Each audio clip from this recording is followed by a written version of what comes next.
Hello everyone, how are you doing today? My name is Toby. Thank you so much for joining me here on my channel. I thought that I would hop on and do a collective reading for the upcoming full moon in Gemini, which is going to occur December 7th or 8th, depending on where you live. With Mars in retrograde, currently also in Gemini, that's going to certainly have an impact on us during this period. Already has been, but will throw its energy into the energies of the full moon. And Gemini is ruled by Mercury. Mercury will be going retrograde at the end of December, but the shadow period for that will start just a few days after this full moon. So that will likely play into it as well. So that being said, let's start out by looking at the general energies around the full moon, what we need to know. Full moons are often a time of releasing, but also bring things to light. And I'm getting a strong sense that the dual nature of Gemini is really going to be profound during this period. It will have some deep impacts on all of us. And as I was setting up here, I was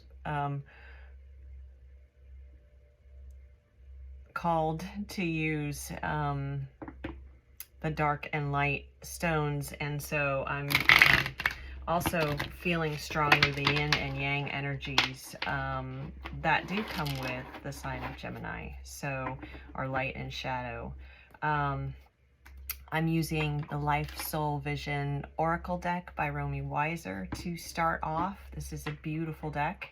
I will link the or I will add a link to the description box for this deck. If you use oracle cards or tarot cards, or are interested in beginning, this is a very supportive and light and love-filled deck. It's really has some beautiful messages and is always on point whenever I use it, so highly recommend it. Okay, so let's start out. I'm going to ask for 2 cards because I'm really feeling that dual nature. And it feels, let's do like the light and shadow for the collective, or what we need to know in the light and in the shadow. I've done readings like that in the past, so that feels very meaningful. That's not the word I'm trying to think of, but like that can help us out a lot to have those 2 sides represented here. Okay, so let's see what we have to say.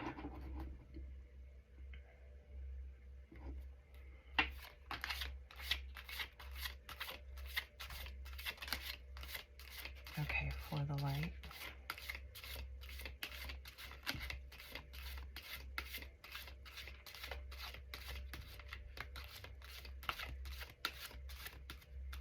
There we go. Heart energy, gratitude and growth.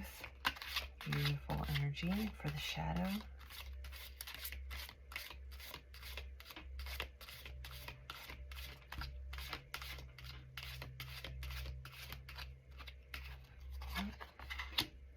Spirit bear, ancestral protection. Wow, that that's exactly, yes, what I've been feeling coming for sure. Let me turn these around for you guys. Well, I tell you what, I will turn them around momentarily. Okay, so we have heart energy number 9 for in the light. I'll try to not get glare, which is going to be tough, so you guys can take a look at it. All right, so gratitude and growth. We have these beautiful dragonflies on this chalice. There's spring flowers coming up here, the light shining out of the cup. And the 9 feels so meaningful for this as well. We're getting to a point of completion in these cycles, and this is where I feel like the spirit bear links in and the ancestral protection. See the darkness in this card too. The beautiful purples and deep blues, and then the lanterns guiding the way. I really feel like calling on your ancestors to guide you through this exploration that is going to be coming about, or not even coming about, but I feel like we're at a point of completion with this, that many of us in the collective have been doing these deep dives within and asking for protection from your ancestors as you explore the caves and as you are going deeper in this hibernative state, not necessarily literally, but potentially emotionally, and even in the physical, if you found yourself pulling away from certain environments or people or situations, calling on your ancestors, and even utilizing the spirit bear. And I'm getting the image of someone being guided towards their ancestors by the spirit bear. And so you just connecting into the energy of the spirit bear will help you. If you haven't been able to connect directly with your ancestors, I feel like the spirit bear is going to help lead you towards them, and will be a bit of a medium between you and your ancestors, who will then help you. I don't know if you saw to begin with, but in the background, do you see these ruins? They almost look like and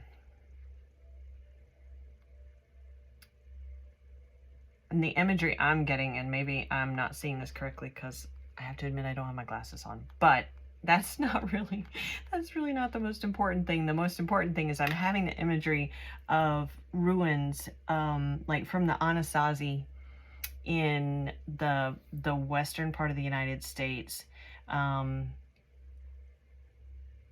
So going back hundreds of years, and I feel like your ancestors may not be Anasazi necessarily, but they're in their ancestral homes, and the spirit bear will guide you there, and that you'll get additional answers and some clarity into and surrounding your shadow work by joining them in these ancestral homes.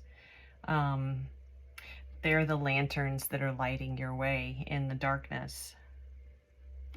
And in the light, this heart energy, because these journeys, I'll turn these around for you guys. These journeys are not easy, not in the least. They're very challenging. And even though we set forth on them sometimes unexpectedly, sometimes purposefully, in order to be able to continue on these journeys, because they're not always brief either. And sometimes they are ones that we revisit.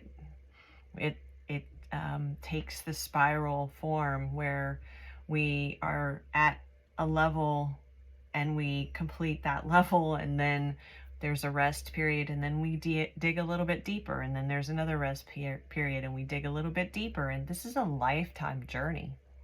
So in order to be able to continue on that path, it's really hard work, but grounding ourselves in love and in gratitude for what comes out of this journey.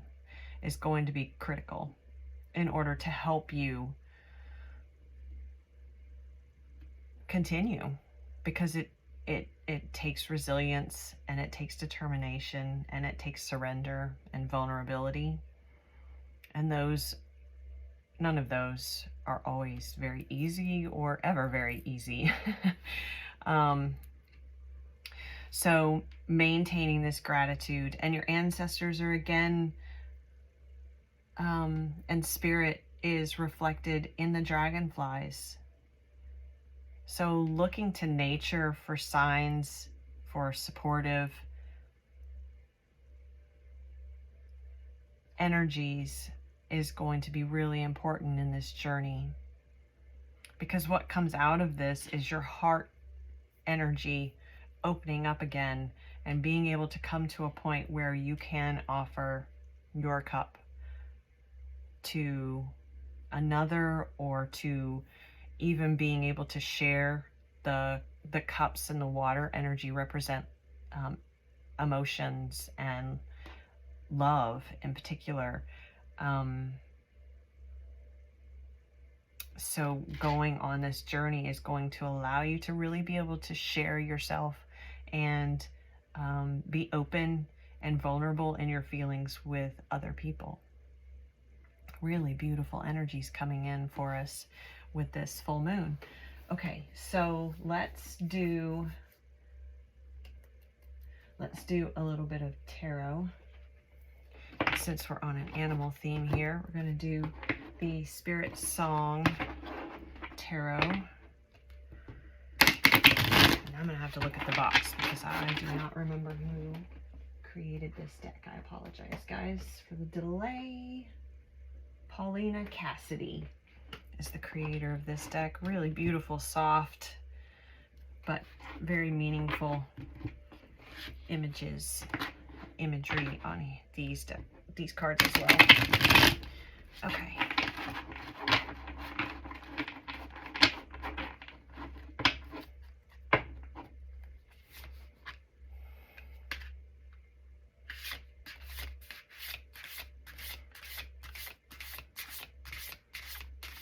Okay, so I'm going to leave this open for Spirit to guide us. Just asking the questions. What will be supportive? What do we need to know? Both for the light and the shadow. So we'll start with the light. What will be supportive for the collective during this time?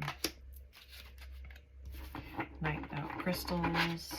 And I turned it around because I did have it upside down in my hand. Endurance and determination. Okay. The Camel. Number 5, the Shaman, which is Eagle Spirit, Divine Wisdom, Spiritual Power. Wow, beautiful energies to support us. Having that higher perspective. Again, that goes back to gratitude and grounding oneself even as we see the higher perspective. Having that grounded, you know, that connection, as above, so below. You can take literally the bird's eye view, but maintain your feet on the ground, connected to Mother Gaia, so that you're coming from a centered place and not one of lower vibrational thought forms and thought patterns, old belief systems. And love, we get love again. Number 6, choice and trust. Yeah, these are beautiful energies to support us in the light. See, there's number 6. And we have the duality represented here too. This would correspond to the Lover's card in the traditional tarot, which does speak to a few things. It can speak to a love partnership, loving relationship between two people, whether it's romantic love, or agape love, or familial love.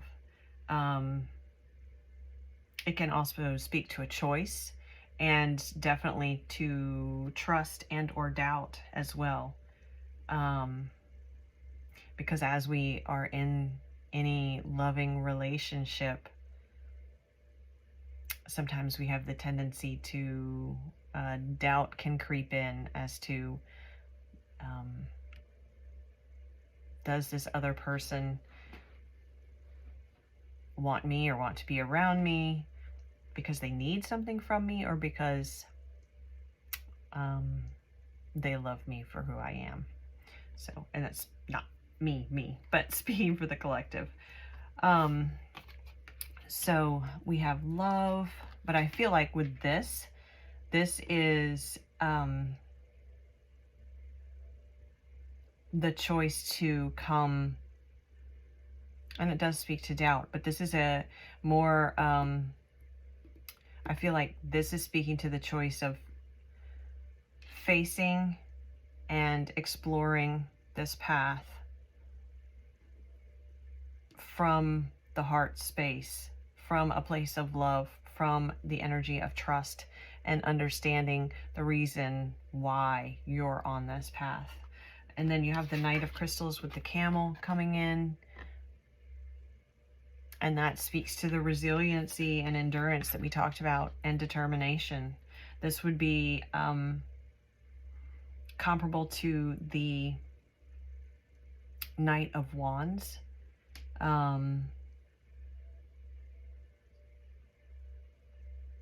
Yeah, so moving with determination and endurance.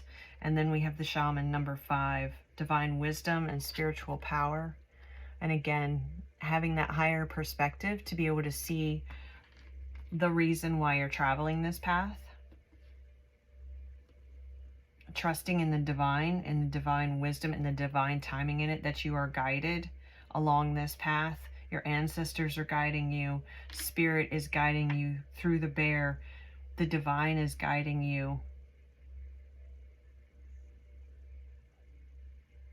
And you're gaining spiritual power through every step on this journey in your shadow work. Okay, so let's see what we have to support us on the shadow side, please.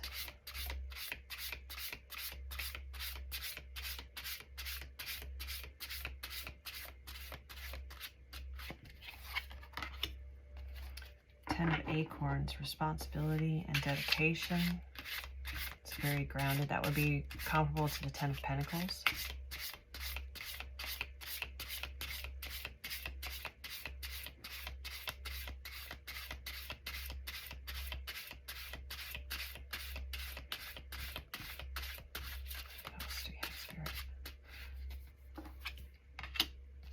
Five of Acorns, challenge and growth with the Leopard.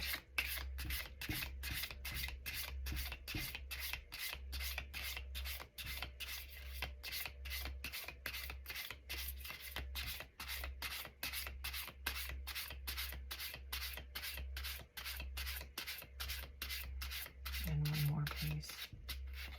There we go.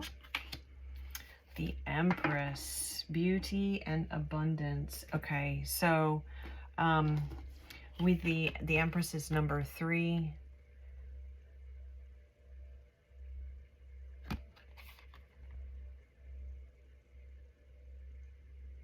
The Empress is all about creation. She is a very, there's so much grounding energy in this.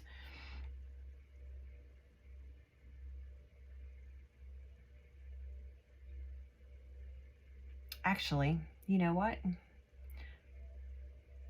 I said that wrong. I corresponded the wrong suit. The Knight of Crystals is actually the Pentacles energy. And that's why I was looking at these. These are very, I was getting fire energy from these. So the Acorns in this deck are the fire suit. So the 5 of Acorns would be the challenge and growth. But again, it goes back to what we were talking about the resilience, and that this path is one of challenge and growth, and looking forward to what is going to be gained while staying grounded in the process.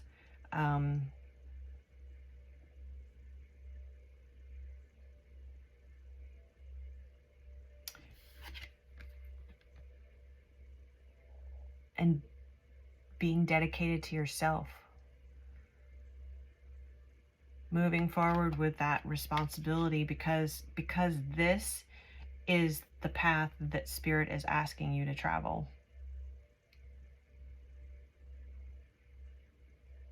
You have a responsibility to yourself, and dedicate, and along with that comes dedication to oneself. It's not an easy path by any means, but when you are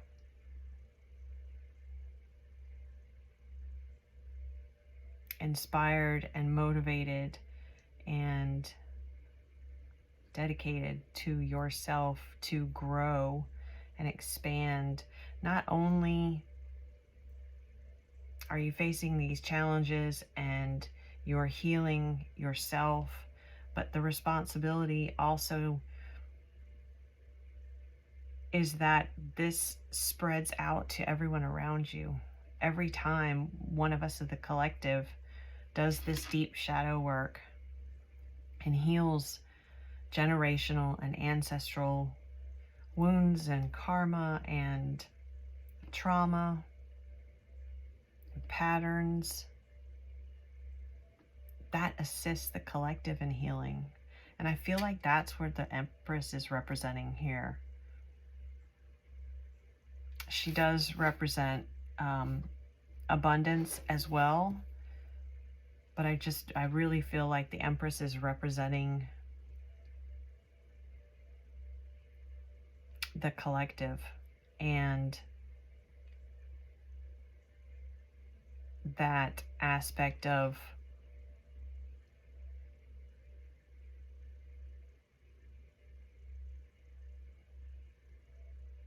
I'm sorry for the pause, but the aspect of how the work that each of us in the collective are doing on ourselves individually is impacting the collective as a whole, and is beneficial for those even who are not on this path. It helps to lift them up. It helps to inspire them to do the same energetically, whether they know of your story or not. Energetically, we're making space for others to take this path too. I'm getting the image of, somebody like bushwhacking through a jungle. And yes, when we're clearing these paths, it's very, very difficult. But certainly there are people that are going to follow along behind us. And some time will have passed. They'll have to whack down their own weeds and their own parts of the jungle. But by taking on these challenges, we are making a difference for everyone. And for the earth as well. I'm getting a very strong Mother Gaia vibe from the Empress as well. All of these things make a difference. And so as we're going into this full moon in Gemini, it's going to be really important for us to keep this balance as best we can, calling on our ancestors for protection and utilizing the guidance of the spirit bear to help us connect with our ancestors if we are not already doing so, and helping us guide us to those ancestral homes where the clarity and the understanding lies, and doing so from our heart space, staying grounded and staying in gratitude so that we can keep that heart chakra open, or work to open it. That's the green here is representative of the heart chakra. And so and I'm feeling a lot of tightness now. And so understandably so, when we're working on these things, oftentimes we are closed down to some degree, because we're working on so many internal things. But it's really important to spend time as well working on the heart chakra to keep it open and not allow it to, because not having it open is going to hinder us on this journey. So both of those need to be balanced. Stay in love, stay in trust, stay grounded, connect to the earth, connect to the spirit animals, and maintain your determination and your resilience. You've come this far. You haven't come this far to just go this far. And I don't remember who said that. That is a quote from someone else, not me. But you haven't come this far just to come this far. We're at the 9. We're almost there for this stage. So thank you so much for joining me. I really appreciate it. I'd love to hear if this resonated for you, what your thoughts are. Please leave me a comment or feel free to send me a message. My email is below. In addition, I do offer personal readings and intuitive guidance. So the information on that is also in the description box. If you haven't already done so, please subscribe to the channel. I would appreciate it so much. And again, thank you so much for being here, and I'm sending you all so much love and beautiful rays of golden light to help lift you and soothe you through this upcoming full moon. And take care. Thank you.